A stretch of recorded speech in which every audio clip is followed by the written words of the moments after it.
স্বাগতম আপনাদের সবাইকে। আপনি শুনছেন মুহিজ অডিও বুক, যেখানে সাহিত্যকে উপস্থাপন করা হয় শ্রুতির মাধ্যমে। আজকের অডিও বুক পর্বে আমরা উপস্থাপন করছি বিশ্বখ্যাত লেখক আর্থার কোনান ডয়েলের লেখা শার্লক হোমস সিরিজের একটি জনপ্রিয় রহস্য কাহিনী, ব্রুক স্ট্রিট রহস্য। এই অডিও বুকটি উপভোগ করার জন্য অনুরোধ করছি নিরিবিলি পরিবেশে এবং সম্পূর্ণ মনোযোগ সহকারে শোনার। চলুন শুরু করা যাক আজকের অডিও বুক। অডিও বুক শোনার পাশাপাশি যদি বই পড়ার অভ্যেস থাকে, তাহলে আপনার জন্য একটি বিশেষ পরামর্শ। বাংলা সাহিত্যের জনপ্রিয় ও রহস্যময় চরিত্রকে এক মলাটে পেতে আজই সংগ্রহ করুন মিসির আলী সমগ্র, বিশিষ্ট লেখক হুমায়ুন আহমেদের অনবদ্য সৃষ্টি। গভীর মনস্তত্ত্ব, যুক্তি ও রহস্যের অনন্য মিশ্রণে ভরা এই বইটি প্রত্যেক পাঠকের সংগ্রহে থাকা উচিত। বইটি কিনতে ভিজিট করুন ভিডিওর ডেসক্রিপশনে দেওয়া লিঙ্কে। এখন চলুন ফিরে যাই আজকের অডিও বুকের গল্পে।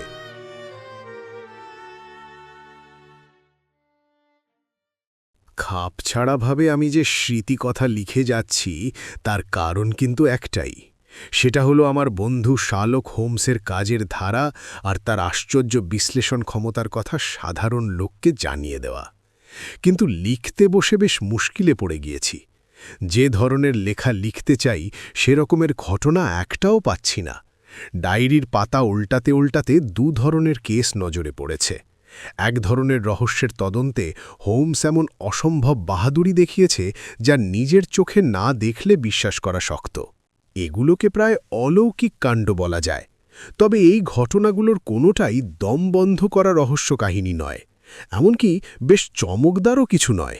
তাই এই কাহিনীগুলো লিখতে বিশেষ উৎসাহ পাই না। বুঝতে পারি না এগুলো পড়তে পাঠকদের ভালো লাগবে কিনা। কতকগুলো ঘটনা আবার রোমহর্ষক। এইসব রহস্যের তদন্তের জন্যে হোমসের ডাক পড়েছে, হোমস ফয়সালাও করে দিয়েছে। তবে সমাধান এত সহজেই হয়ে গেছে যে হোমস তার কেরামতি দেখাবার বিশেষ কোনো সুযোগই পায়নি। আর সেই কারণেই এই জাতীয় রহস্যের সমাধানে হোমসের পার্ট খুব একটা বড় কিছু নয়। বোহেমিয়ায় কেলেঙ্কারি বলে যে ঘটনাটার কথা আগে লিখেছি, সেটা এই ধরনেরই ব্যাপার। গ্লোরিয়া স্কট জাহাজের তদন্তটাও এই ধরনের। এ ধরনের রহস্য সমাধানের ঘটনাগুলো আমার মোটেই ভালো লাগে না। আমার ইচ্ছে হোমসের জীবনী লেখা। তাই যেসব রহস্যের সমাধানে হোমস তার প্রতিভার পুরোদস্তুর পরিচয় দিতে পেরেছে, সেগুলোর দিকেই আমার ঝোঁক বেশি। আমি হোমসের এই অদ্ভুত ক্ষমতার কথা লিখে যেতে চাই।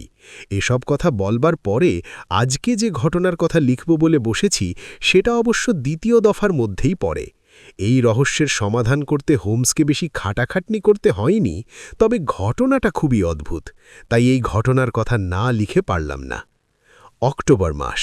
আজ সারা দিন ধরে বৃষ্টি হয়েছে আর গুমোট করে রয়েছে। হোমস বলল, বিচ্ছিরি আবহাওয়া। এখন একটু হাওয়া দিচ্ছে আর বৃষ্টিও ধরেছে দেখছি। ওয়াটসন, লন্ডনের পথে ঘাটে খানিক ঘুরে এলে কেমন হয়?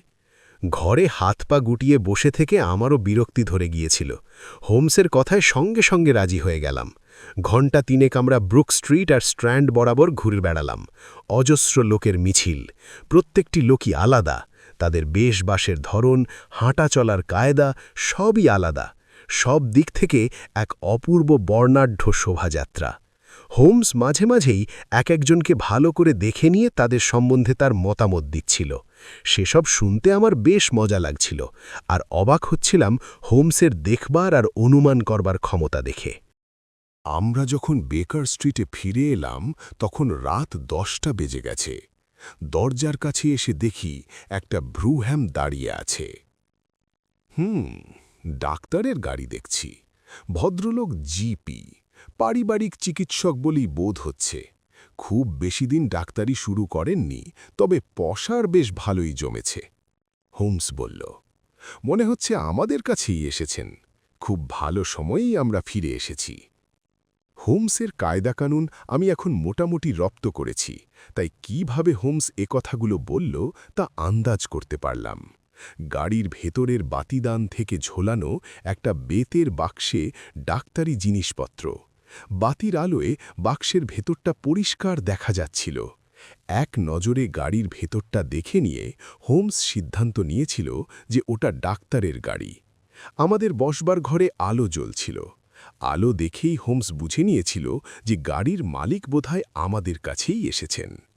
হঠাৎ একজন ডাক্তার আমাদের কাছে এলেন কেন? নিজে ডাক্তার বলেই বোধহয় আমার আগ্রহ বেশি হল। কৌতূহলে টকবক করতে করতে আমি হোমসের পিছু পিছু উঠে এলাম। আমরা ঘরে পা দিতেই ফায়ারপ্লেসের সামনে থেকে এক ভদ্রলোক চেয়ার ছেড়ে উঠে দাঁড়ালেন।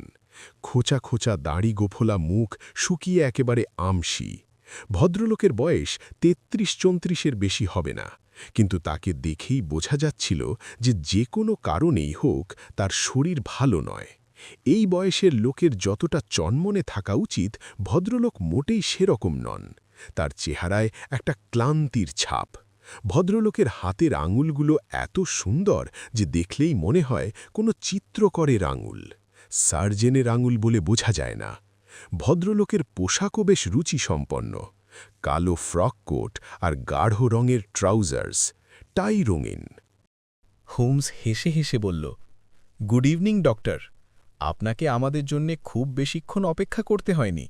ও, আপনি বুঝি আমার কোচওয়ানের সঙ্গে কথা বলছিলেন? না, ওই যে পাশের টেবিলে মোমবাতিটা জ্বলছে, ওটা দেখেই বুঝলাম।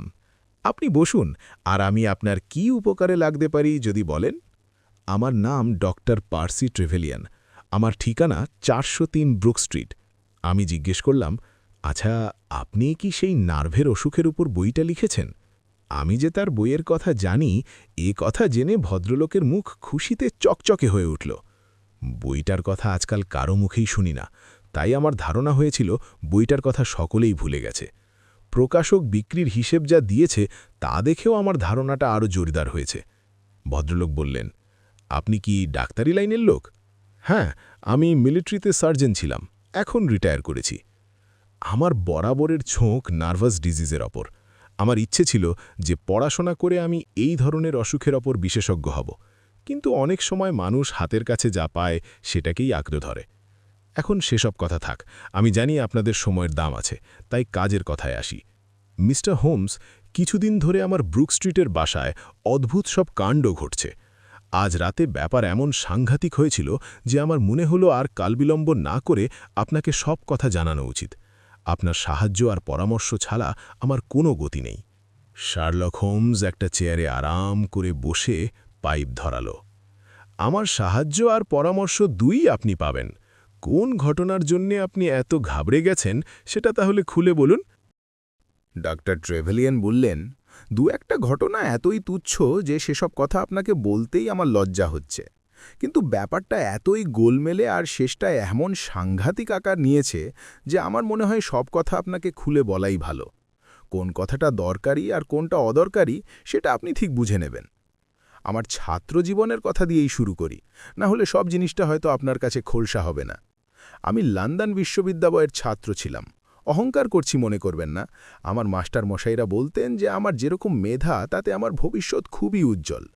পাশ করবার পরই আমি কিংস কলেজের হাসপাতালে একটা চাকরি পাই। চাকরির সঙ্গে সঙ্গে গবেষণা আরম্ভ করি। আমার বারাত ভালো বলতে হবে। আমি ক্যাটালেপসির ওপর যে কাজ করছিলাম তা অনেকেরই নজরে পড়ে। শেষ পর্যন্ত যে বইটার কথা আপনার বন্ধু একটু আগে বলছিলেন, সেই বইটার জন্যে ব্রুস পিঙ্কারটন প্রাইজ আর মেডেল পাই। সবাই তখন স্বীকার করলেন যে আমি অল্প সময়ের মধ্যে খুব নাম করব। কিন্তু আমার নিজের দিক থেকে একটা মস্ত বাধা ছিল, সেটা হলো টাকা। আপনি তো জানেন, কোনো চিকিৎসক যদি কোনো বিশেষ রোগের বিশেষজ্ঞ বলে নিজেকে দাঁড় করাতে চান, তাকে ক্যাভেন্ডিশ স্কোয়ারের কাছাকাছি যেসব রাস্তা আছে তারই কোনোটাতে চেম্বার খুলতে হয়। এটাও নিশ্চয়ই জানেন যে ওই এলাকায় জায়গার ভাড়াও অসম্ভব বেশি। শুধু ঘর হলেই হবে না, উপযুক্ত আসবাবপত্র চাই, সাজ সরঞ্জাম চাই, একখানা ভালো গাড়ি চাই। এ তো গেল সব বাইরের জোগাড়। এই সব নিয়ে চেম্বার খুললেই যে পসার হু হু করে জমবে তারও কোনো কথা নেই। বেশ কিছুদিন লেগে থাকতে হবে, আর এসব করতে হলে চাই অনেক টাকা, যা আমার নেই। সুতরাং আমি ঠিক করলাম যে বছর 10 চাকরি করে কিছু টাকা জমিয়ে নিয়ে নিজের চেম্বার খুলব। হঠাৎ একদিন একটা ঘটনা ঘটল, এমন ঘটনা যা আমি কখনো কল্পনাও করতে পারিনি, আর তাতে আমার জীবনের মোড়ই ঘুরে গেল। ব্লেসিংটন বলে সম্পূর্ণ অচেনা অজানা এক ভদ্রলোক একদিন আমার সঙ্গে দেখা করতে এলেন। সেই হলো ঘটনার সূত্রপাত। না বলে কয় ব্লেসিংটন একদিন সকালে সোজা আমার ঘরে এসে হাজির। আপনি কি পার্সি ট্র্যাভেলিয়ান? ছাত্র হিসাবে আপনার তো খুব নাম ছিল। আচ্ছা, কিছুদিন আগে আপনিই তো একটা প্রাইজ পেলেন, তাই না? ভদ্রলোক আমাকে জিজ্ঞেস করলেন। আমি কোনো কথা না বলে শুধু মাথা নাড়লাম। ভদ্রলোক বললেন, আমার কথার সোজাসুজি উত্তর দেবেন, তাতে আখেরে আপনারই ভালো হবে। আপনাকে দেখে মনে হচ্ছে যে জীবনে উন্নতি করতে গেলে যে বুদ্ধির দরকার তা আপনার আছে, কিন্তু আপনি কি যথেষ্ট রকম বিবেচক? ভদ্রলোকের চাচাছোলা কথা শুনে আমি হেসে ফেললাম। বললাম, আমার ধারণা যে আমার বিবেচনা শক্তি আছে। আপনার কোনো বদভ্যেস আছে, মানে কোনো রকমের নেশা টেশা করেন কি? আমি একটু রাগ করেই বললাম, এসব আপনি কি বলছেন? না না, রাগ করবেন না। ঠিক আছে, এ কথাটা তো আমাকে জানতেই হতো। এখন কথা হচ্ছে যে আপনার এত গুণ থাকা সত্ত্বেও আপনি প্র্যাকটিস শুরু করেননি কেন? আমি কোনো উত্তর দিলাম না। বুঝেছি, আর বলতে হবে না। পেটে বিদ্যে যত আছে, পকেটে পয়সা তত নেই, ভদ্রলোক বলে ফেললেন। আচ্ছা, আমি যদি বুক স্ট্রিটে আপনাকে একটা চেম্বার করিয়ে দিই তো কেমন হয়? আমি অবাক হয়ে ভদ্রলোকের মুখের দিকে তাকিয়ে রইলাম। ভদ্রলোক বললেন, চেম্বারটা আপনার নয়, আমার নিজের স্বার্থেই খুলব। সব কথা আপনাকে খুলে বলি। বন্দোবস্তটা যদি আপনার পছন্দ হয় তো বলুন, আমি রাজি আছি। আমি কিছু টাকা ব্যবসায় খাটাতে চাই। টাকাটা আমি আপনার ওপরেই লগ্নি করব। কিন্তু আমার ওপরে কেন? আমি বললাম, আমার কাছে এটা একটা ফাটকা খেলা, তবে অন্য ফাটকার চাইতে লোকসানের ঝুঁকিটা কম। আমাকে কি করতে হবে? সব কথাই আমি আপনাকে বলছি। আমি একটা বাড়ি ভাড়া করব, যা যা আসবাবপত্র বা সাজ সরঞ্জাম লাগবে সব জোগাড় করব, লোকজনের মাইনে দেব, অন্যান্য খরচ খরচা সব আমার। আপনাকে যা করতে হবে সেটা হলো চেম্বারে বসে পসার জমানোর চেষ্টা। আপনার হাত খরচা ও অন্যান্য খরচাও আমি দেব। এসবের বদলে আপনার যা আয় হবে তার 3 ভাগ আমার আর 1 ভাগ আপনার। মিস্টার হোমস ব্লেসিংটন এই অদ্ভুত প্রস্তাব নিয়ে আমার কাছে হাজির হল। এরপর সে আমাকে কি বলল, আমি তাকে কি বললাম, বা কীরকম দর কষাকষি চলতে লাগল, সেসব কথা বলে আপনার অমূল্য সময় নষ্ট করব না। যাই হোক, অল্প কয়েকদিন পরে আমি ব্রুক স্ট্রিটের বাড়িতে উঠে গেলাম। ব্লেসিংটন যে প্রস্তাব দিয়েছিলেন তাতেই শেষ পর্যন্ত আমি রাজি হয়ে গেলাম। ব্লেসিংটন আমার একজন আবাসিক রোগী হিসেবে ওই বাড়িতেই থেকে গেলেন। ভদ্রলোকের হার্ট খুব ভালো নয়, তাই সবসময় ডাক্তারের চোখে চোখে থাকতে হয়। বাড়ির দোতলায় সবচাইতে ভালো ঘর দুটো ব্লেসিংটন দখল করলেন। একটা তার বসার ঘর, অন্যটা শোবার ঘর। ভদ্রলোকের হালচালও তেমন স্বাভাবিক নয়, কারো সঙ্গে মেলামেশা করেন না, বাড়ির বাইরেও বড় একটা যান না। ভদ্রলোকের আচার ব্যবহার হাবভাব সবই কেমন যেন সৃষ্টি ছাড়া। তবে একটা বিষয়ে ভদ্রলোক খুব হুঁশিয়ার। প্রতিদিন সন্ধ্যের পর তিনি আমার চেম্বারে আসতেন আর আমার সারাদিনের রোজগারের হিসেব নিতেন। তারপর পয়সা হিসেব করে ওর নিজের অংশটা বুঝে নিয়ে সোজা ওপরে চলে যেতেন। ওর ঘরে একটা লোহার সিন্দুক আছে, সিন্দুকে টাকাটা পুড়ে ফেলতেন। একটা কথা না বলে থাকতে পারছি না। ব্লেসিংটন আমাকে নিয়ে যে ফাটকা খেলছিলেন তার জন্যে ওকে হাহুতাশ করতে হয়নি কোনোদিন। গোড়া থেকেই আমার পসার জমে গিয়েছিল। কয়েকজন রুগীকে চটপট সারিয়ে তোলার ফলে আর হাসপাতালের কাজে আমার সুনামের খাতিরে খুব অল্প দিনের মধ্যেই আমি প্রথম শ্রেণীর ডাক্তারদের একজন হয়ে উঠলাম। আর শেষের 2 বছর ব্লেসিংটন তো আমার দৌলতে রীতিমতো বড়লোক হয়ে গেলেন। মিস্টার হোমস, এই হচ্ছে আমার ইতিহাস আর ব্লেসিংটনের সঙ্গে আমার যোগাযোগের কাহিনী। এইবার আপনার কাছে আজ এত রাতে কেন ছুটে এসেছি সেই কথাটাই বলি। কয়েক সপ্তাহ আগে একদিন সন্ধেবেলায় মিস্টার ব্লেসিংটন খুব উত্তেজিত অবস্থায় এসে হাজির হলেন। তিনি ঘরে পা দিয়েই বললেন যে ওয়েস্ট এন্ডে কাদের বাড়িতে চুরি হয়ে গেছে। আমার স্পষ্ট মনে আছে যে চুরির কথা বলতে বলতে তিনি রীতিমতো অস্থির হয়ে উঠেছিলেন। আমার মনে হলো যে তিনি সামান্য একটা ব্যাপারকে নিয়ে বড় বাড়াবাড়ি করছেন। ব্লেসিংটন বললেন যে যত শিগগির সম্ভব আমাদের বাড়ির জানলা দরজায় মজবুত খিল আর হুড়কো লাগাতে হবে। এই ঘটনার পর 7 দিনেক ব্লেসিংটন খুব ছটপট করতে লাগলেন। লক্ষ্য করলাম থেকেই তিনি জানলা দিয়ে উকি ঝুঁকি দিচ্ছেন। প্রতিদিন সন্ধ্যের পর তিনি খিদে বাড়ানোর জন্যে এক চক্কর বেড়াতে যেতেন। এই ঘটনার পর উনি বাইরে বার হওয়া বন্ধ করে দিলেন। মিস্টার ব্লেসিংটনের হাবভাব দেখে আমার মনে হল যে কোনো কারণে হোক তিনি ভীষণ ভয় পেয়ে গেছেন। কিসের জন্যে বা কার জন্যে তিনি এত ভয়ে আছেন সে কথা জিজ্ঞেস করলাম। তাতে তিনি এত রাগারাগি আর অভব্যতা করতে শুরু করে দিলেন যে আমি আর ওই প্রসঙ্গে কোনো কথা বললাম না।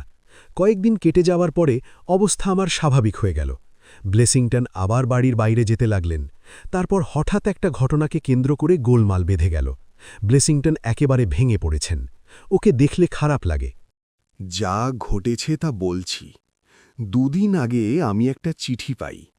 চিঠিটায় কোনো তারিখ দেওয়া নেই, কোথা থেকে আসছে সে ঠিকানাও দেওয়া নেই। চিঠিটা এখন আপনাদের পড়ে শোনাচ্ছি। চিঠির বয়ান এই রকম: ইংল্যান্ডে বসবাসকারী অভিজাত বংশের এক রুশ ভদ্রলোক ডক্টর পার্সি ট্রেভেলিয়ানের সঙ্গে ব্যক্তিগত কারণে যোগাযোগ করতে চান। কিছুকাল ধরে ইনি ক্যাটালেপসি রোগে আক্রান্ত হয়েছেন। আমরা জানতে পেরেছি যে ডক্টর ট্রেভেলিয়ান এই রোগের একজন বিশেষজ্ঞ। আগামীকাল সন্ধে 6:15 নাগাদ ইনি ডক্টর ট্রেভেলিয়ানের চেম্বারে যাবেন। ডক্টর ট্রেভেলিয়ান যদি অনুগ্রহ করে সেই সময় চেম্বারে থাকেন তো বড় ভালো হয়। চিঠিটা পেয়ে আমার ভারী আনন্দ হল। আনন্দের কারণ আর কিছু নয়, ক্যাটালেপসি খুব কম লোকের হয়। এটাকে বলা হয় রেয়ার ডিজিজ।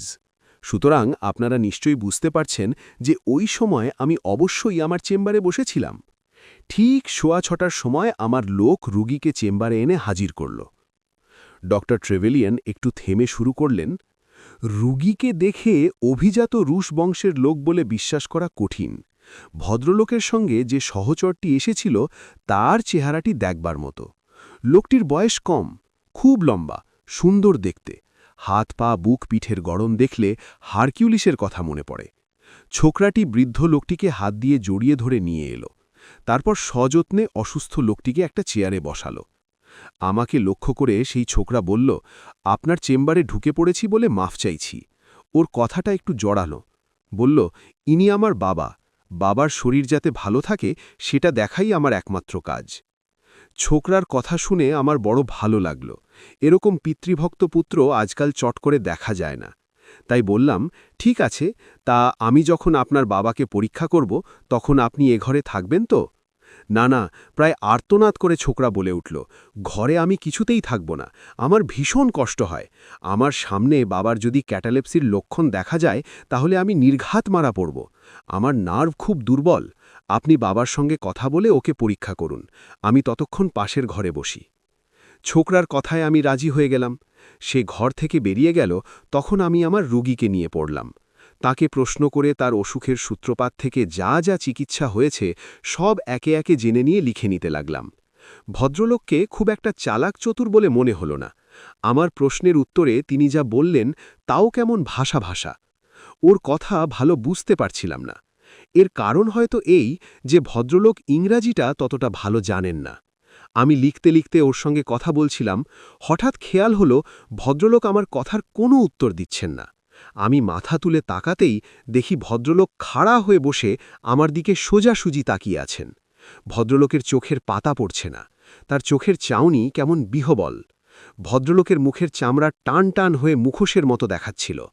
বুঝলাম ভদ্রলোকের মধ্যে ক্যাটালেপসির লক্ষণ দেখা দিয়েছে।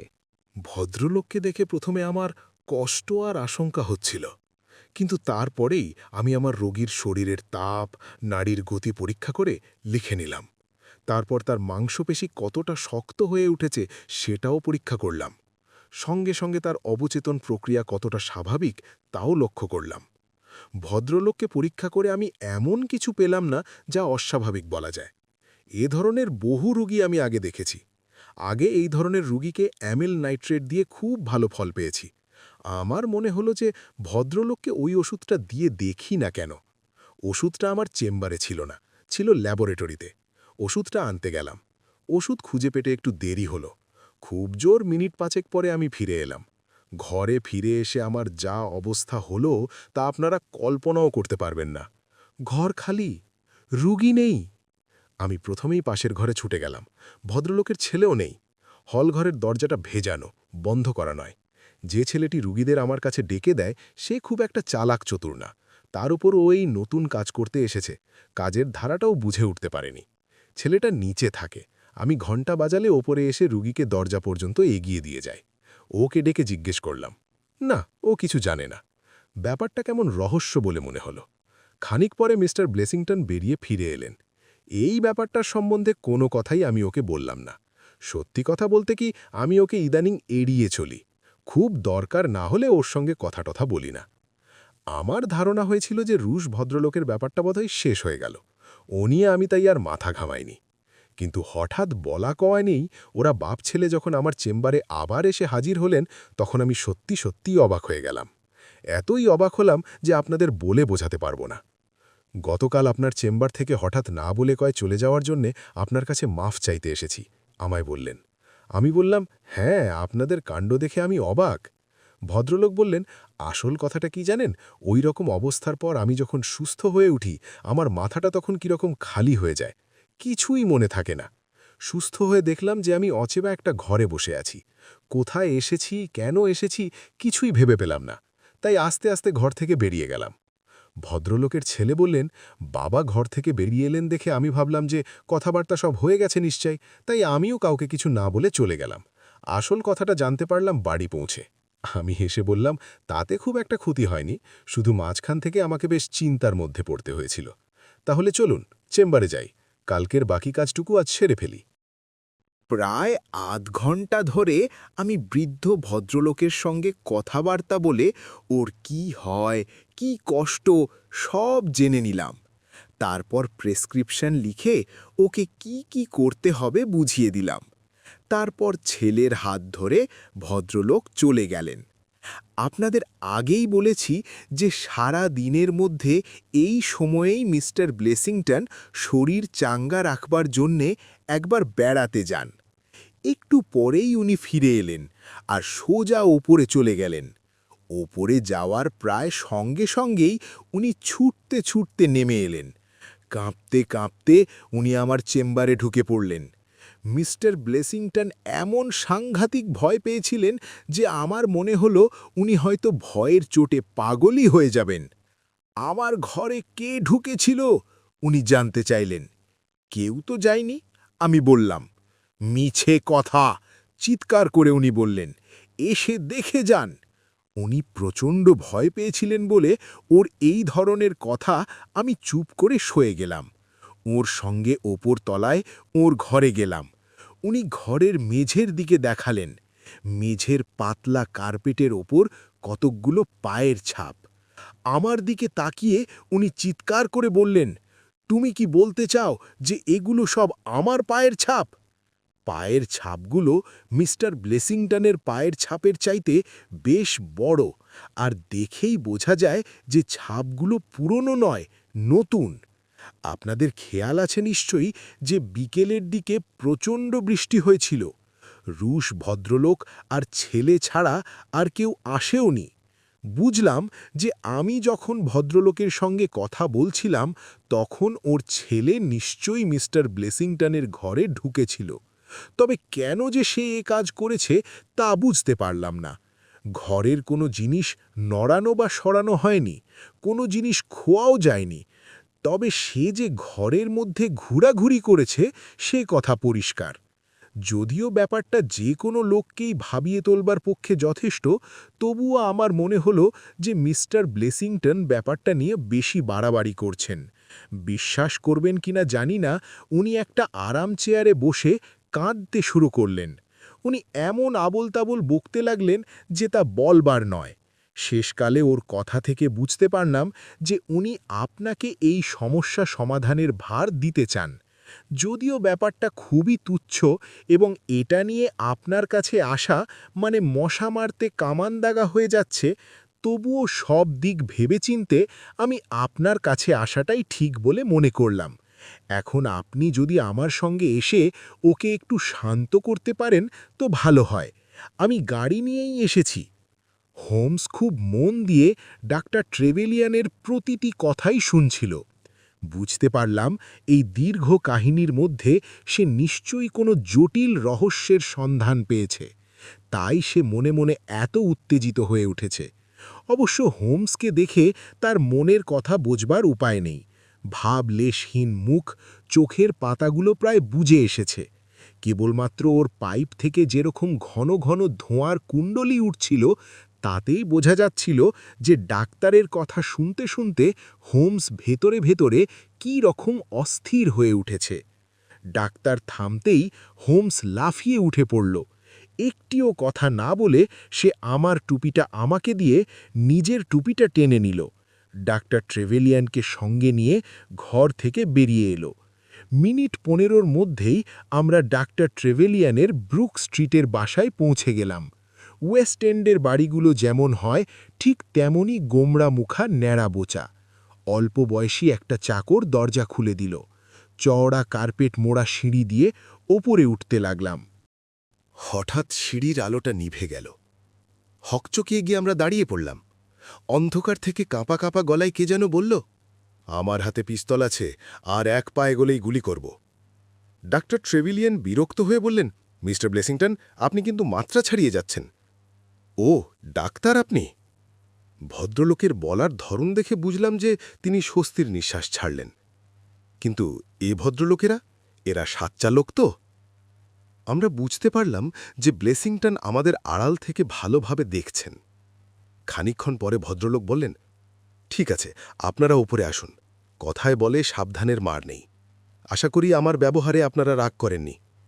ভদ্রলোক সিঁড়ির গ্যাসের আলোটা জ্বেলে দিলেন।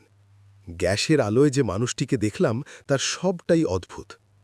ভদ্রলোকের চোখে মুখে ভীষণ একটা ভয়ের ছাপ।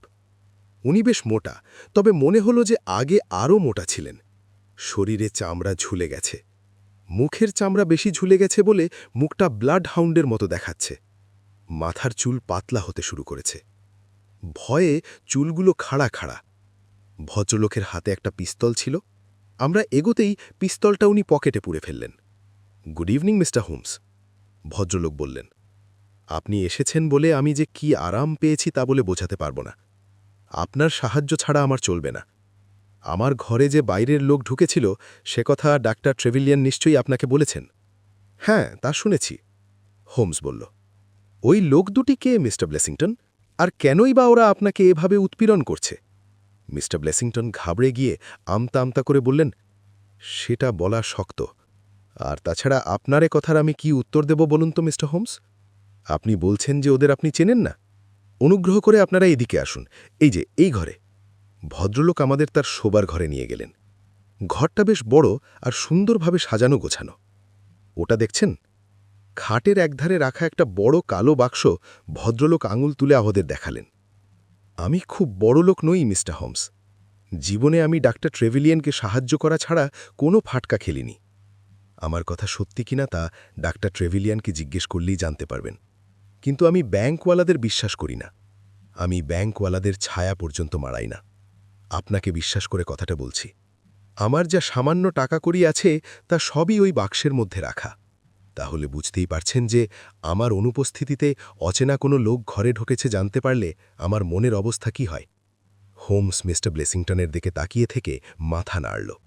তারপর বলল, মিস্টার ব্লেসিংটন, আপনি যদি সত্যি কথা না বলেন তো আমার পক্ষে আপনাকে সাহায্য করা সম্ভব নয়। কিন্তু আমি তো আপনাকে সব কথাই বলেছি। মুখটা অত্যন্ত বেজার করে হোমস ঘর থেকে বেরিয়ে যাওয়ার উপক্রম করল।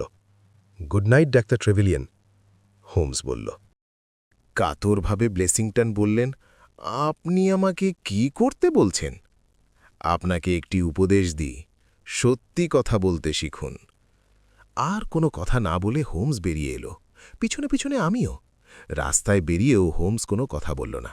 চুপচাপ হাঁটতে হাঁটতে আমরা বাড়ির দিকে এগোলাম। অক্সফোর্ড স্ট্রিট পার হয়ে যখন হার্লি স্ট্রিটের অর্ধেক রাস্তা পেরিয়ে এসেছি তখন হোমস মুখ খুলল। অযথা তোমার খানিকটা হয়রানি হলো ওয়াটসন, তবে ব্যাপারটা বেশ ঘোরালো। আমি বললাম, আমি কিন্তু মাথামুন্ডু কিছুই বুঝতে পারিনি। দেখো, বোঝাই যাচ্ছে যে এসবের মূলে আছে দুটি লোক। আরও বেশি লোকও থাকতে পারে, তবে দুটি লোকই প্রধান। যে কোনো কারণেই হোক এরা মিস্টার ব্লেসিংটনের পেছনে লেগেছে। আমি হল অফ করে বলতে পারি যে দুদিনই ওই ছোকরাটি মিস্টার ব্লেসিংটনের ঘরে ঢুকেছিল আর ওর সঙ্গী কৌশলে ডাক্তারকে চেম্বারে আটকে রেখেছিল। তাহলে ক্যাটালেপসির ব্যাপারটা? অভিনয় ওয়াটসন, অভিনয়। অবশ্য ডাক্তার ট্রেভেলিয়ানের সামনে কথাটা বলতে আমার খারাপ লাগত। এই অসুখের লক্ষণগুলো এমন যে নকল করা মোটেই শক্ত নয়। আমি নিজেই বহুবার ক্যাটালেপটিকের অভিনয় করেছি। তারপর কি হলো? ঘটনাচক্রে দুদিনই মিস্টার ব্লেসিংটন বাড়িতে ছিলেন না। ওরা ট্রেভেলিয়ানের কাছে আসবার এমন একটা সময় বেছে নিয়েছিল যে সময় চেম্বারের রুগী বিশেষ থাকে না, আর ওই সময় ব্লেসিংটনও বেড়াতে যান। এর থেকে বোঝা যাচ্ছে যে ওরা ব্লেসিংটনের সম্বন্ধে খুব বেশি খবরাখবর রাখে। ওরা যদি ডাকাতির মতলবে আসত তাহলে ওরা ঘরের জিনিসগুলো উল্টে পাল্টে দেখত। তাছাড়া মানুষ যখন প্রাণ ভয়ে ভীত হয় তার চোখের দৃষ্টি পাল্টে যায়। সে দৃষ্টি আমি চিনি ওয়াটসন। দুজন লোক ব্লেসিংটনকে খুন করবার জন্য হন্যে হয়ে ঘুরছে, ব্লেসিংটন বলছেন তিনি কিছুই জানেন না। এটা কি একটা বিশ্বাস করার মতো কথা হলো?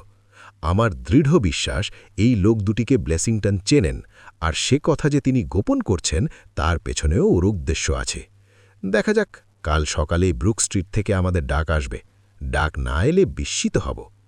আমি বললাম, অবশ্য ওপর দেখলে ব্যাপারটা যে অসম্ভব এবং অবাস্তব মনে হতে পারে সে কথা মানছি, তবুও ধরো এমন কি হওয়া একেবারেই অসম্ভব যে ওই রুগী আর ছেলের ব্যাপারটা ডক্টর ট্রেভেলিয়ানের নিজের কল্পনা?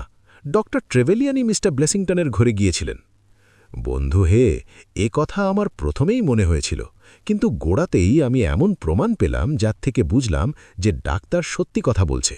সেই অল্প বয়সী ছোকরা জুতোর দাগ আমি সিঁড়ির কার্পেটে দেখতে পাই, তাই ঘরের ভেতরে ঢুকে ওর পায়ের ছাপ আর দেখতে পাইনি। আমি তোমায় বলছি, শোনো, ব্লেসিংটন পরেন সুচলো জুতো, কিন্তু ওই জুতোর মুখটা থ্যাবড়া। তাছাড়া ডাক্তার ট্রেভেলিয়ানের চাইতে ওই ছোকরার পায়ের মাপ প্রায় 1.5 ইঞ্চি মতো বড়। এ দুটো কথা থেকে বোঝা যাচ্ছে যে ওই লোকটি একটি রক্তমাংসের লোক, ডাক্তার ট্রেভেলিয়ানের কল্পনার চরিত্র নয়। যাক, এ নিয়ে ভেবে এখন আর মাথা গরম করে লাভ নেই। আমার মন বলছে যে কাল সকালেই ব্রুক স্ট্রিট থেকে আমাদের ডাক আসবে। ডাক না এলে বিস্মিত হব। শার্লক হোমসের কথা খেটে গেল। যা ব্যাপার ঘটল তা একেবারে পুরোদস্ত নাটক। পরদিন যখন ঘুম ভাঙল তখন সবেমাত্র 7:30 বাজে। ভালো করে আলো ফোটেনি। চোখ মেলে দেখলাম যে ড্রেসিং গাউন পরে হোমস আমার বিছানার পাশে দাঁড়িয়ে। হোমস বলল, ওয়াটসন, আমাদের জন্য গাড়ি দাঁড়িয়ে আছে। কেন, কি হয়েছে? ব্রুক স্ট্রিটের কাণ্ড। নতুন কোনো খবর আছে নাকি? ঘটনা নিশ্চয়ই গুরুতর, তবে কিছুটা ধোঁয়াটে। ঘরের পর্দা সরাতে সরাতে হোমস বলল, এই দেখো, নোট বইয়ের পাতা ছিঁড়ে পেন্সিলে কি লেখা আছে, ভগবানের দোহাই এখনই চলে আসুন, পিটি। ডাক্তার ট্রেভেলিয়ান খুব বিপদে পড়ে এই চিঠি লিখেছেন। উঠে পড়ো ওয়াটসন, এক মুহূর্ত দেরি করা ঠিক হবে না। মিনিট 15-র মধ্যেই আমরা ডাক্তার ট্রেভেলিয়ানের বাসায় পৌঁছে গেলাম। আমাদের দেখতে পেয়ে ডাক্তার ছুটে এলেন। ভয়ে তার মুখ একদম সাদা। 2 হাত দিয়ে বুকটা চেপে ধরে ডাক্তার ট্রেভেলিয়ান বললেন, ওহ, কি মারাত্মক কাণ্ড! কি হয়েছে? ব্লেসিংটন আত্মহত্যা করেছেন। হোমস মুখ দিয়ে চুকচুক শব্দ করল। হ্যাঁ, রাত্রির বেলায় উনি গলায় দড়ি দিয়ে আত্মহত্যা করেছেন। ডাক্তার ট্রেভেলিয়ান আমাদের একটা ঘরে নিয়ে গিয়ে বসালেন। আমার মনে হলো ওই ঘরটা ডাক্তার ট্রেভেলিয়ানের রুগীদের বসবার ঘর। ডাক্তার ট্রেভেলিয়ান বললেন, আমি যে কি করছি তা নিজেই জানি না। পুলিশ এসেছে, ওরা এখন ওপরে রয়েছে। কাণ্ড যা হচ্ছে তাতে তো আমার মাথা খারাপ হওয়ার জোগাড়। কখন জানতে পারলেন যে উনি এই কাণ্ড করেছেন? রোজ সকালে ঘরে বসে উনি 1 কাপ চা খান। 7 নাগাদ আমাদের কাজের মেয়েটি চা তৈরি করে ওর ঘরে নিয়ে যায়। ঘরে পা দিয়ে সে দেখে এই কাণ্ড। ঘরের মাঝখানে গলায় দড়ি দিয়ে উনি ঝুলছেন। ওই ঘরের ঠিক মাঝখানে ঝাড় টাহানোর একটা আটা আছে। সেই আটা থেকে দড়ি গলায় বেঁধে যে বাক্সটা কাল আমাদের দেখিয়েছিলেন, সেই বাক্সটার উপরে দাঁড়িয়ে উনি ঝুলে পড়েন। হোমস কোনো কথা বলল না। বুঝলাম সে গভীরভাবে কিছু চিন্তা করছে। বেশ কিছুক্ষণ পরে হোমস বলল, আপনার যদি আপত্তি না থাকে তো আমরা একবার উপরে যাব। আমরা দোতলায় গেলাম। আমাদের পেছনে পেছনে এলেন ডাক্তার ট্রেভেলিয়ান। শোবার ঘরে পা দিতেই যা দেখলাম তা এক কথায় বিভৎস, চোখে দেখা যায় না। ঘরের মাঝখানে ব্লেসিংটনের দেহটা ঝুলছে। আগেই বলেছি যে ব্লেসিংটন খুব মোটাসোটা লোক ছিলেন। অনেকক্ষণ ওইরকমভাবে ঝুলে থাকার দরুন তার শরীরটা আজ অস্বাভাবিক রকমের মোটা দেখাচ্ছিল। তার উপর ঘাড়টা দেখাচ্ছিল ছাড় ছাড়ানো মুরগির মতো। ব্লেসিংটনের গায়ে রাতের পোশাক। ব্লেসিংটনের লাশের কাছে একজন চালাক চালাক দেখতে পুলিশ ইন্সপেক্টর দাঁড়িয়েছিলেন। হোমস ঘরে ঢুকতেই ইন্সপেক্টর বললেন, আপনাকে দেখে বড় আনন্দ হল মিস্টার হোমস। গুড মর্নিং লেনার, হোমস বলল। আমি এখানে এসে পড়ায় তুমি নিশ্চয়ই ভেতরে ভেতরে বিরক্ত হচ্ছ না। তুমি কি সব কথা শুনেছ? হ্যাঁ, কিছু কিছু কথা শুনেছি। ব্যাপারটার সম্বন্ধে তোমার মত কি? আমার যা মনে হচ্ছে তা হলো যে ভদ্রমুখ স্রেফ ভয় পেয়েই এই কাণ্ডটা করেছেন। বিছানার অবস্থা দেখে বোঝাই যাচ্ছে যে উনি ঘুমিয়েছিলেন। আপনি তো জানেন মিস্টার হোমস যে ভোরের দিকে 5টা নাগাদই আত্মহত্যার ঘটনা বেশি ঘটে। এই ব্যাপারটাও মনে হয় ওই সময়েই হয়েছে। এটা একটা সাধাসিধে আত্মহত্যার কেস। ব্লেসিংটনকে দেখে আমি বলছিলাম, এর মাংসপেশিগুলো যেরকম শক্ত হয়ে উঠেছে তার থেকে মনে হয় অন্তত ঘণ্টা 3 আগেই উনি মারা গেছেন। এই ঘরের মধ্যে নজরে পড়ার মতো কিছু দেখেছ কি? মুখ ধোয়ার বেসিনে একটা স্ক্রুড্রাইভার আর কটা স্ক্রু পড়েছিল। ফায়ারপ্লেসের কাছে গোটা 4 চুরুটের টুকরো পেয়েছি। মনে হয় ভদ্রলোক খুব চুরুট খেয়েছেন। হোমস বলল, ওর সিগার হোল্ডারটা পেয়েছ? না, সিগার হোল্ডার তো নজরে পড়েনি। ওর সিগার কেসটা কোথায়? ব্লেসিংটনের কোটের পকেটেই ছিল। হোমস সিগার কেসটা খুলে ফেলল। ভেতরে একটা সিগার ছিল। সেটা শুকে হোমস বলল, এটা হাভানা সিগার, কিন্তু ওই 4টে চুরুটের টুকরো হলো অন্য তামাক দিয়ে তৈরি। ডাচরা পূর্ব ইউরোপীয় দ্বীপপুঞ্জ থেকে এই তামাক পাতা হানিয়ে এই সিগার তৈরি করে। এগুলো সাধারণত খড় জাতীয় জিনিস দিয়ে মোড়া থাকে আর সাধারণ সিগারের চাইতে সরু হয়। হোমস পকেট থেকে ম্যাগনিফাইং লেন্সটা বের করে চুরুটের টুকরো 4টে ঘুরিয়ে ফিরিয়ে দেখতে লাগল। 2টো টুকরো দেখে বোঝা যাচ্ছে যে চুরুট 2টো হোল্ডারে ঢুকিয়ে খাওয়া হয়েছে। আরও 2টো এমনিই খাওয়া হয়েছে। তাছাড়া 2টো সিগারের তলার দিকটা ভোটা ছুরি দিয়ে কাটা হয়েছে, আর 2টো সিগার দাঁত দিয়ে ছেঁড়া হয়েছে। যে ছিঁড়েছে তার দাঁত খুব ভালো। মিস্টার লেনার, এটা আত্মহত্যার ব্যাপার নয়। ঠান্ডা মাথায় ভেবেচিন্তে খুন করা হয়েছে ওই ভদ্রলোকটিকে। অসম্ভব, লেনার চেঁচিয়ে বললেন। কেন অসম্ভব? গলায় দড়ি বেঁধে ঝুলিয়ে কেউ কাউকে খুন করে? সেইটাই তো আমাদের খুঁজে বের করতে হবে। খুনিরা বাড়ির ভেতরে ঢুকল কেমন করে? সামনের দরজা দিয়ে, কিন্তু সকালবেলায় তো দরজায় খিল দেওয়া ছিল। তাহলে খুনিরা চলে যাওয়ার পরে খিল লাগানো হয়েছিল। আপনি কিভাবে জানলেন? আমি যে তাদের যাতায়াতের কিছু হদিশ পেয়েছি। একটু ধৈর্য ধরো, আমি তোমাকে আরও কিছু খবর দিতে পারবো ইন্সপেক্টর।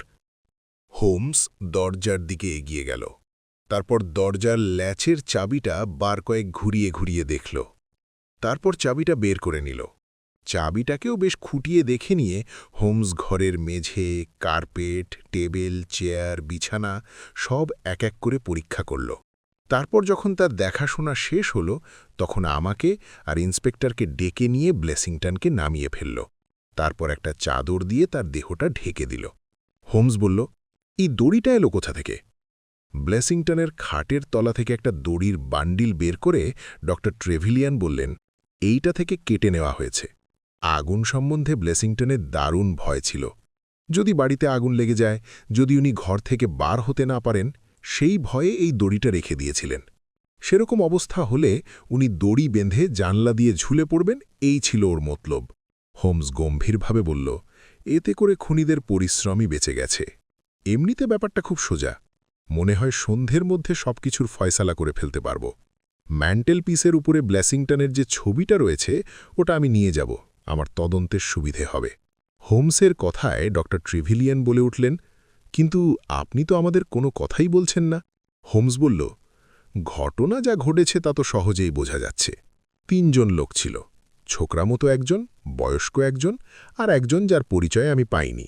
প্রথম 2 জন যে কে তা আপনি নিশ্চয়ই বুঝতে পেরেছেন, সেই রুশ ভদ্রলোক আর তার ছেলে, যারা আপনাকে দেখাতে এসেছিল। সেই জন্যেই ওদের সম্বন্ধে আমরা অনেক কিছুই জানি। বাড়ির মধ্যে ওদের দলের একজন কেউ ছিল, সেই খিল খুলে ওদের ঢুকতে ও বার হতে সাহায্য করেছে। ইন্সপেক্টর, আমার উপদেশ যদি শোনো তো এবাড়ির 5 মাস খাটার লোকটিকে এখনই গ্রেফতার করো। লোকটি অল্প কদিন আগে চাকরিতে বহাল হয়েছে, তাই না ডক্টর ট্রেভিলিয়ান? ডক্টর ট্রেভিলিয়ান বললেন, সে ছোড়ার সকাল থেকে পাত্তাই পাওয়া যাচ্ছে না। কাজের মেয়েটি আর রাঁধুনি তাকে খুঁজে বেড়াচ্ছে। হোমস কাঁধ ঝাঁকিয়ে বলল, এই নাটকে ওই চাকরটির ভূমিকা কিন্তু মোটেই তুচ্ছই নয়। বাড়ির ভেতরে ঢুকে ওই লোকগুলো পায়ের পাতার উপর আলতো করে ভর দিয়ে সিঁড়িতে উঠেছিল। প্রথমে বৃদ্ধ, তারপরে সেই ছোকরা, আর তার পিছনে 3য় লোকটি। হোমস, আমি না বলে পারলাম না। না না, পায়ের ছাপের উপরে ছাপ যে পড়েছে তাতে কোনো সন্দেহ নেই। কারটা কার পায়ের ছাপ তা দেখবার সুযোগ কাল রাতে আমার হয়েছিল। যাই হোক, দোতলায় উঠে ওরা দেখে যে ব্লেসিংটনের শোবার ঘরের দরজা ভেতর থেকে চাবি বন্ধ। সরু তার দিয়ে ওরা তালা খুলে ফেলে। খালি চোখে দেখলেও অনেক আঁচড় কাটা দাগ দেখতে পাবেন আপনারা। ঘরে ঢুকেই ওরা ব্লেসিংটনের মুখ বেঁধে দেয়। ব্লেসিংটন তখন ঘুমোচ্ছিলেন, আর যদি উনি জেগেও থাকেন তো ওদের দেখে ভয়ে অদমরা হয়ে গিয়েছিলেন। এই ঘরের দেওয়াল খুব পুরু, সুতরাং উনি যদি চিৎকারও করেন তো সে চিৎকার ঘরের বাইরে থেকে শোনা যায়নি। ব্লেসিংটনকে কবজা করে ওরা বেশ খানিকক্ষণ নিজেদের মধ্যে কথাবার্তা বলেছিল। আমার ধারণা ওরা একটা ছোটখাটো বিচার সভা বসিয়েছিল। এই বিচার পর্ব চলেছিল বেশ খানিকক্ষণ। সেই সময় ওরা চুরুট খেয়েছিল। বৃদ্ধ লোকটি বসেছিল এই বেতের চেয়ারে, ছোকরাটি বসেছিল ওখানে। ছোকরা ওই দেরাজের গায়ে ছাই ঝেড়েছে। তৃতীয় লোকটি ঘরের মধ্যে পায়চারা করেছে, বসেনি। যতদূর মনে হচ্ছে ব্লেসিংটন বিছানার উপর সিধে হয়ে বসেছিলেন, তবে এ কথাটা আমি খুব জোর দিয়ে বলতে পারছি না। শেষকালে ওরা ব্লেসিংটনকে ফাঁসি দেওয়াই সাব্যস্ত করে এবং তার গলায় দড়ি বেঁধে ঝুলিয়ে দেয়। গোটা ব্যাপারটা এত ঠান্ডা মাথায় বিচার বিবেচনা করে করা হয়েছে যে আমার স্থির বিশ্বাস ওরা কপিকল জাতীয় কোনো কিছু সঙ্গে করে নিয়ে এসেছিল। ওই স্ক্রুড্রাইভার আর স্ক্রু সেই জিনিসটাকে খাটাবার জন্যে আনা হয়েছিল বলে মনে হয়। ওই আঁকটা নজরে পড়ায় ওদের পরিশ্রম বেঁচে যায়। কাজ সেলে ওরা চলে যায়। ওরা চলে যাবার পরে ওদের সঙ্গী সদর দরজায় খিল দিয়ে দেয়। আমরা যাকে বলে মন্ত্রমুগ্ধের মতো হোমসের কথা শুনছিলাম, এ সবই হোমস বের করেছে তুচ্ছ সব সূত্র থেকে। সূত্রগুলো এতই তুচ্ছ যে হোমস যখন সেগুলোকে আমাদের চোখের সামনে তুলে ধরছিল তখনও আমরা সেগুলো ঠিক বুঝে উঠতে পারছিলাম না। সত্যি, বিশ্লেষণ করবার ক্ষমতা হোমসের অসাধারণ। লেনার গেল সেই চাকরটার খোঁজ করতে। আমি আর হোমস বেকার স্ট্রিটে ফিরে এলাম।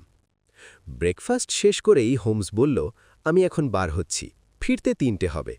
ইন্সপেক্টর আর ডক্টর ট্রেভেলিয়ানের আমার কাছে আসবার কথা আছে। এই কেসটার যেটুকু জটিলতা রয়েছে ততক্ষণে পরিষ্কার হয়ে যাবে বলে মনে হয়। যাদের আসবার কথা ছিল তারা ঠিক সময় এসে হাজির হলেন, কিন্তু হোমস কই? হোমস এলো 4:15 সময়। হোমসের মুখচোখ দেখে বুঝলাম খবর ভালো। ইন্সপেক্টর, কোনো খবর আছে কি? সেই ছেলেটাকে ধরেছি। চমৎকার, আমিও সেই লোকগুলোকে ধরে ফেলেছি। লোকগুলোকে ধরে ফেলেছেন? ধরে ফেলেছেন? আমরা 3 জনে বলে উঠলাম। না, আমি তাদের সত্যিটারের পরিচয় পেয়েছি। ব্লেসিংটনকে পুলিশ হেডকোয়ার্টার্সের অনেকেই চেনে।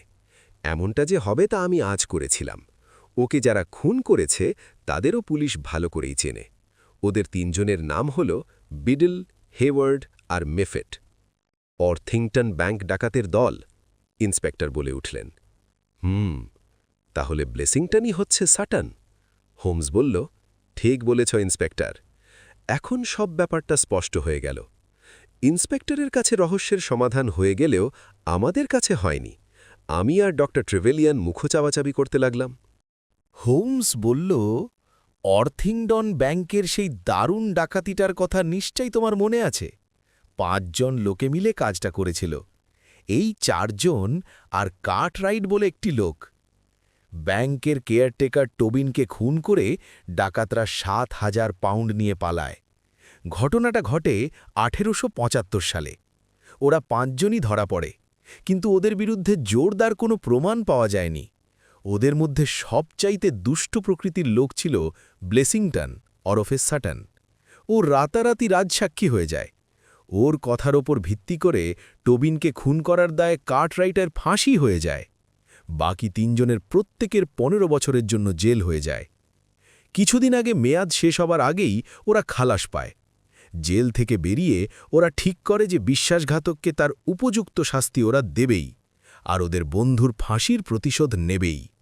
2 দিন চেষ্টা করে ওরা ব্লেসিংটনকে ধরতে পারেনি। তৃতীয়বার ওরা ব্লেসিংটনকে ধরে ফেলে। আর কিছু ব্যাখ্যা করতে হবে? ডক্টর ট্রেভেলিয়ন কি বলেন? ডক্টর ট্রেভেলিয়ন বললেন, আপনি তো সবই বুঝিয়ে দিলেন। এখন বুঝতে পারছি যে যেদিন ওদের খালাস পাবার খবর কাগজে বার হয় সেই দিন উনি খুব ঘাবড়ে যান। ঠিকই ধরেছেন, চোরের গল্প বলে উনি আসল কথাটা চাপা দিতে চেয়েছিলেন। কিন্তু সব কথা উনি আপনাকে খুলে বললেন না কেন? দেখুন, ওর সাগরেদেরা যে কি সাংঘাতিক ধরনের অপরাধী ব্লেসিংটন তা জানত। সেই জন্যে ও প্রাণপণ চেষ্টা করেছিল নিজের আসল পরিচয় গোপন রাখতে। ওর নিজের অতীত তো খুব ভালো নয়, তাই নিজের কথা বলতে ওর স্বাভাবিকভাবেই সংকোচ ছিল। যাই হোক, ও যত বদলোক হোক ও আইনের আওতায় ছিল। ইন্সপেক্টর, আইন অবশ্য ওকে বাঁচাতে পারেনি, কিন্তু ওর হত্যাকারীরা যেন আইনের হাত এড়াতে না পারে তা তুমি দেখো। এই হল ডক্টর ট্রেভেলিয়নের আবাসিক রোগীর রহস্য এবং সেই রহস্যের সমাধান। তবে সেই রাত্রের পর থেকে ব্লেসিংটনের হত্যাকারীদের কোনো সন্ধান পাওয়া যায়নি। পুলিশের ধারণা পর্তুগালের কাছে নোরা ক্রিনা বলে যে জাহাজটা ডুবে যায় সেই জাহাজে ওরা ছিল। চাকরটা ধরা পড়েছিল বটে, তবে তার বিরুদ্ধে কোনো প্রমাণ না থাকায় সে ছাড়া পেয়ে যায়। এই হল ব্রুক স্ট্রিট রহস্যের আসল কথা।